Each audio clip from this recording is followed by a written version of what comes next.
Tu crois qu'elle t'aime bien. Tu crois qu'il y a quelque chose. Mais au fond, tu n'en es pas sûr. Tu analyses ses regards, ses silences, ses messages, et plus tu réfléchis, plus tu t'embrouilles. C'est là que beaucoup d'hommes se perdent. Ils cherchent des signes compliqués, alors que le désir, lui, est simple. Il ne ment pas. Il se trahit toujours. Les stoïciens l'avaient compris depuis longtemps. Ce que quelqu'un ressent vraiment finit toujours par se manifester dans ses actions, jamais seulement dans ses mots. Comme le disait Marc Aurèle, ce n'est pas ce que les gens disent qui compte, mais ce qu'ils font de manière répétée. Et dans le domaine de l'attraction, cette vérité est encore plus brutale. Parce qu'une femme qui te désire vraiment ne joue pas à moitié. Elle peut être subtile, oui, elle peut être réservée parfois, mais elle ne sera jamais incohérente. Et c'est précisément cette cohérence invisible que tu dois apprendre à voir. Le premier signe est souvent le plus ignoré, parce qu'il ne fait pas de bruit. C'est sa présence mentale. Une femme qui te désire pense à toi en dehors des moments où vous êtes ensemble. Et cela change tout. Tu le ressens dans sa manière de revenir vers toi sans raison apparente. Elle n'attend pas toujours que tu fasses le premier pas. Elle trouve des prétextes, parfois anodins, pour maintenir le lien. Ce n'est pas un effort calculé, c'est naturel. Ce qui est important ici, ce n'est pas la fréquence exacte de ces messages, mais l'intention derrière. Une femme peu intéressée répondra. Une femme attirée initiera. Elle ne se contente pas d'exister dans ta vie, elle cherche à y entrer. Épictète disait que ce qui dépend de nous, ce sont nos actions. Et dans ce cas précis, ces actions parlent pour elle. Si elle investit de l'énergie, du temps, de l'attention, ce n'est jamais un hasard. Le désir crée du mouvement. L'indifférence, elle, reste immobile. Ensuite, il y a sa manière de te regarder. Pas un regard rapide, pas un regard social. Un regard qui dure un peu trop longtemps. Un regard qui revient.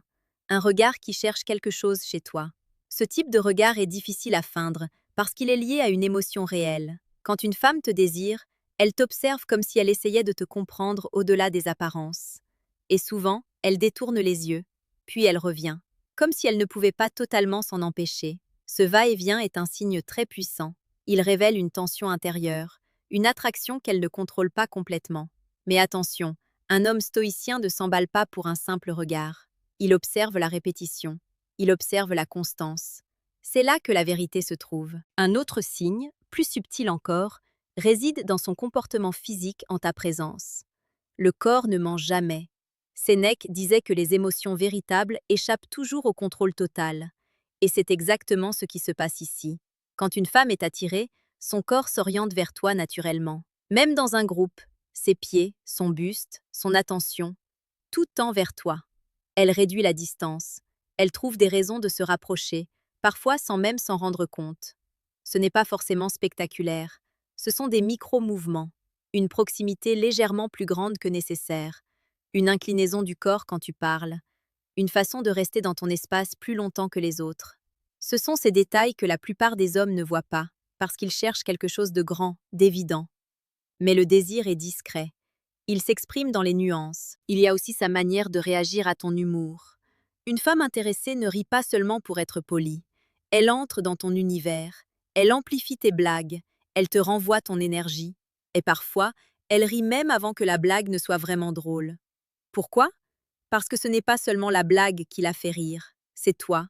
C'est une distinction essentielle. Beaucoup d'hommes pensent qu'ils doivent devenir plus drôles, plus impressionnants, plus performants. Mais la vérité stoïcienne est plus simple. Sois cohérent, sois présent, sois aligné et observe. Si elle est attirée, elle réagira différemment à toi qu'aux autres. Et justement, la différence avec les autres hommes est un indicateur clé. Une femme qui te désire ne te traite pas comme tout le monde. Même si elle essaie de rester discrète, il y aura toujours une différence. Peut-être qu'elle te taquine plus. Peut-être qu'elle te teste légèrement. Peut-être qu'elle est plus attentive à ce que tu dis, ou au contraire, un peu plus nerveuse. Dans tous les cas, il y a une variation, une rupture dans son comportement habituel. Et c'est cette rupture que tu dois apprendre à reconnaître. Parce que le désir crée une tension, et cette tension modifie les comportements. Mais là où beaucoup d'hommes se trompent, c'est qu'ils cherchent des certitudes absolues. Ils veulent un signe parfait, indiscutable. Or, dans la réalité, Tout est question d'accumulation. Un signe seul ne signifie rien, mais plusieurs signes cohérents racontent une histoire. Et c'est là que la philosophie stoïcienne devient une arme puissante. Elle t'apprend à observer sans te précipiter, à analyser sans t'attacher immédiatement, à voir ce qui est au lieu de projeter ce que tu veux voir. Parce que le plus grand danger, ce n'est pas de ne pas voir les signes, c'est de voir des signes là où il n'y en a pas. Un homme centré, lucide, discipliné émotionnellement, ne se raconte pas d'histoire. Il regarde les faits, il regarde la cohérence, et il agit en conséquence. Et justement, il y a un autre signe que peu de gens comprennent vraiment. C'est sa réaction quand tu prends de la distance. Une femme peu intéressée ne remarque presque rien, ou elle s'éloigne encore plus. Mais une femme attirée ressent ce manque, et elle le compense. Elle revient vers toi. Elle cherche à recréer le lien, parfois subtilement, parfois plus directement, mais elle ne laisse pas le silence s'installer trop longtemps. Pourquoi? Parce que ton absence crée un vide, et le désir déteste le vide. C'est ici que beaucoup d'hommes font une erreur. Ils deviennent trop disponibles, trop constants, trop prévisibles, et ils éliminent toute tension. Or, comme le disaient les stoïciens, la valeur de quelque chose se mesure aussi à sa rareté. Ce qui est toujours accessible perd de son intensité. Cela ne veut pas dire jouer un rôle ou manipuler. Cela veut dire avoir une vie, une direction, une maîtrise de ton temps. Et laisser l'espace nécessaire pour que le désir respire. Parce qu'au final, une femme ne tombe pas amoureuse de ta disponibilité. Elle est attirée par ta présence et intriguée par ton absence. Et plus tu comprends ces dynamiques, plus tu deviens calme, plus tu arrêtes de courir après des réponses, parce que tu sais observer. Et quand tu sais observer, tu vois tout. Il y a quelque chose d'encore plus révélateur que les regards, les messages ou la proximité physique. Quelque chose de plus profond, de plus difficile à simuler. C'est la manière dont elle s'implique émotionnellement dans tes paroles. Quand une femme te désire vraiment, elle ne t'écoute pas seulement pour répondre, elle t'écoute pour comprendre, elle retient des détails, elle se souvient de choses que tu as dites en passant, parfois plusieurs jours plus tôt, et elle y revient. Ce comportement est loin d'être anodin. Dans un monde où tout le monde parle, mais peu écoute réellement, l'attention devient une forme d'investissement émotionnel. Et comme le disait Sénèque, on ne donne jamais son attention à ce qui ne compte pas. Si elle se souvient de ce que tu aimes, de ce que tu n'aimes pas, de tes projets, de tes petits détails, ce n'est pas de la politesse, c'est de l'intérêt. C'est même plus que ça. C'est une forme de connexion naissante. Et tu dois comprendre une chose essentielle. Le désir ne se limite pas au physique. Il s'étend à la curiosité. Une femme attirée veut te découvrir. Elle veut comprendre ton monde, ta manière de penser, ta vision. C'est pour cela qu'elle pose des questions différentes. Pas des questions superficielles, mais des questions qui cherchent à aller plus loin. Elle ne se contente pas de savoir ce que tu fais, elle veut savoir pourquoi tu le fais. Et là encore, la différence avec une interaction banale est flagrante. Dans une discussion ordinaire, les échanges restent en surface. Mais quand il y a de l'attraction, la conversation devient plus dense, plus personnelle, presque magnétique. Épictète enseignait que l'essentiel est de distinguer ce qui est sous ton contrôle de ce qui ne l'est pas. Tu ne peux pas contrôler ce qu'elle ressent, mais tu peux observer ce qu'elle montre. Et quand une femme investit émotionnellement, ce n'est jamais neutre. Un autre signe, souvent mal interprété, c'est sa nervosité légère en ta présence. Pas une gêne lourde ou un malaise, mais une forme d'agitation subtile. Elle joue avec ses mains, elle ajuste ses cheveux, elle rit un peu plus vite, elle hésite parfois dans ses mots. Pourquoi? Parce que ton regard a de l'importance pour elle. Quand quelqu'un nous est indifférent, nous sommes détendus. Nous ne cherchons pas à plaire. Nous ne faisons pas attention à chaque détail. Mais quand il y a du désir, il y a un enjeu. Et cet enjeu crée une tension. Marc Aurèle rappelait que nos réactions révèlent toujours ce que nous valorisons. Et dans ce cas précis, ces micro-réactions te donnent une information précieuse. Tu comptes. Mais attention, un homme stoïcien ne confond pas nervosité et attraction systématiquement. Il observe le contexte, la répétition, la cohérence. Il ne saute pas aux conclusions. Il accumule les preuves. Il y a aussi un moment clé que peu d'hommes analysent correctement. C'est quand tu es en interaction avec d'autres femmes.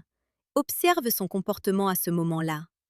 Une femme qui n'a aucun intérêt restera neutre. Mais une femme attirée changera légèrement d'attitude. Peut-être qu'elle devient plus attentive. Peut-être qu'elle intervient davantage dans la conversation. Peut-être qu'elle cherche à capter ton attention. Ce n'est pas forcément de la jalousie ouverte. C'est plus subtil. C'est une forme de compétition silencieuse. Un besoin de ne pas disparaître dans ton champ de vision. Et cela révèle quelque chose de fondamental. Elle te perçoit comme quelqu'un de désirable. Et elle ne veut pas perdre cette connexion potentielle. Sénèque disait que nous révélons nos attachements par nos réactions face à la perte. Et ici, même l'idée de te perdre légèrement de son attention provoque un changement. Mais il y a encore plus puissant. C'est sa capacité à te faciliter les choses. Une femme qui te désire ne complique pas la relation inutilement. Elle ne crée pas d'obstacles artificiels. Elle ne te laisse pas constamment dans le doute. Elle t'ouvre des portes. Cela peut être dans son emploi du temps. Elle trouve du temps pour te voir. Cela peut être dans sa communication. Elle répond avec intention. Cela peut être dans son attitude.